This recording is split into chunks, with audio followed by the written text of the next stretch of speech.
শুক্রবারের দিন তো চিন্তা করলাম আমি আপনার ভাইয়া দুইজনাই কিন্তু আজকে একটু ঘুরতে বের হয়েছি। আর রাস্তায় কিন্তু ঘুরতে খুবই ভালো লাগে, যে কোনো জায়গায় কিন্তু যেতে আমার বেশিই ভালো লাগে। আগে একটু বেড়াতে বেশি ভালো লাগতো, কিন্তু এখন তেমন একটা আর বেড়াতে ভালো লাগে না। তারপরেও আজকে দুইজন মিলে চলে গেলাম সান্তাহার। আর সান্তাহারে যাওয়ার সময় তো আপনি দেখতেই পাচ্ছেন যে দুই ধারের রাস্তাগুলো এত সুন্দর। তো যাই হোক, এখন কিন্তু একদম মাগরিবের আজান দেওয়া ভাব, মানে সন্ধ্যা সন্ধ্যা ভাব। আর এই সন্ধ্যার সময় যখন অটো করে চলে যাচ্ছিলাম সান্তাহারে, আমার বাসা থেকে সান্তাহার যেতে প্রায় 30 মিনিটের মতো সময় লেগেই যায়। হঠাৎ করে 30-25 মিনিট এরকম সময় লাগে, কিন্তু হঠাৎ করে চলে আসার পরে এখানে দেখবেন আজকে শুক্রবার, আর শুক্রবারে যে কী পরিমাণে ভিড় হয় আপনারা দেখলে কিন্তু অবাক হয়ে যাবেন। আর সান্তাহার স্টেশন মানেই কিন্তু একদম হচ্ছে যে কোনো ভিডিও ছাড়লেই কিন্তু ফর ইউতে চলে যাওয়ার সম্ভাবনাটাই বেশি থাকে। যাই হোক, আজকে ফর ইউতে যাবো কি না জানি না, কিন্তু আপনাদেরকে ভিউগুলো দেখাচ্ছি যে কত সুন্দর দেখেন।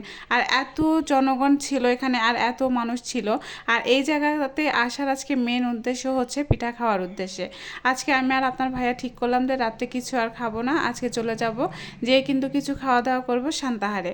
আর সান্তাহারে কিন্তু খাবারের অভাব নাই, আপনি কত রকমের খাবার নেবেন। এর আগেও কিন্তু আমি অনেকবার আসছি, বা আজকেও কিন্তু আজকে আসছি।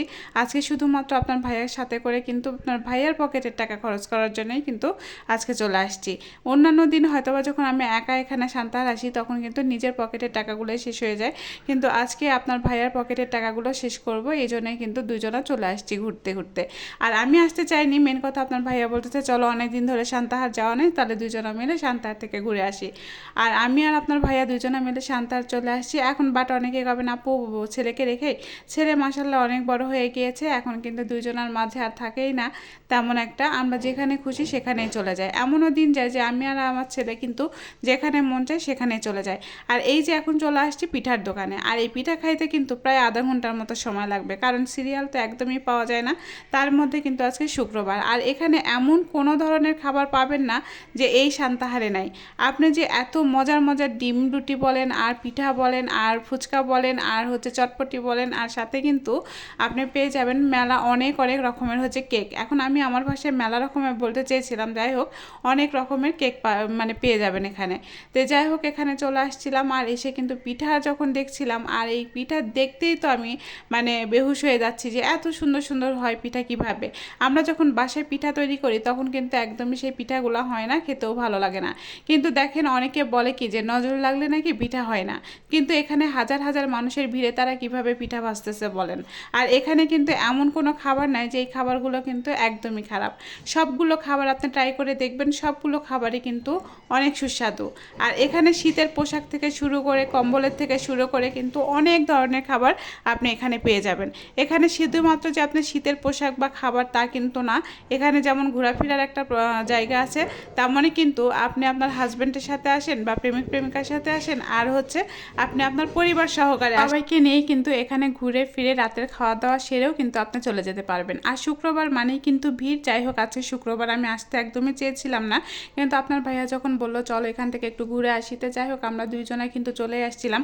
আর এখানে কেউ বললাম না যে আপনি শীতের কাপড় চোপড় থেকে শুরু করে, ছোট বাচ্চার কাপড় চোপড় থেকে শুরু করে আপনি যত রকমের শীতের পোশাক আশাক বলেন, এখান থেকে কিন্তু এখনই শুরু হয়ে গিয়েছে বেচা কিনা।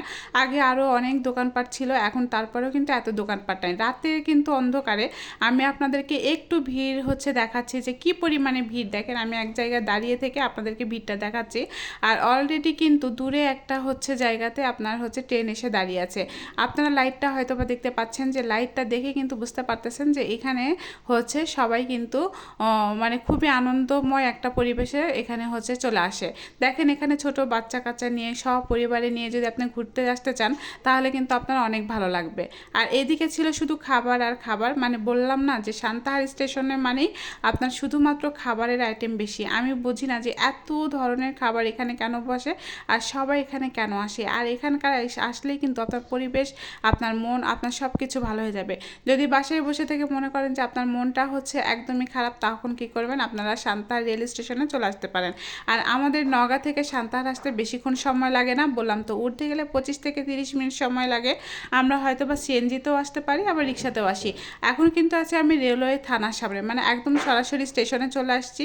আর স্টেশনে আসার পরে দেখি অলরেডি একটা বগুড়ার ট্রেন এখানে দাঁড়িয়ে আছে।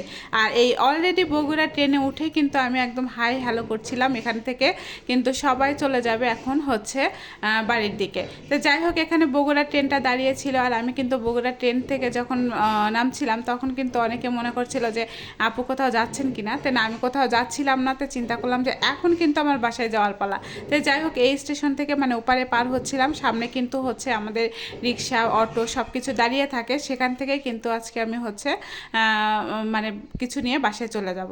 যাই হোক, রিক্সাতেও যেতে পারি বা সিএনজিতেও যাওয়া যায়, আবার আপনি অটো নিয়ে যদি যেতে চান তাও যেতে পারবেন নওগাঁতে। আর আজকের মতো এখানে সান্তাহার শেষ করছি, অন্যদিন কিন্তু আবারও আসবে, দেখা হবে ইনশাল্লাহ।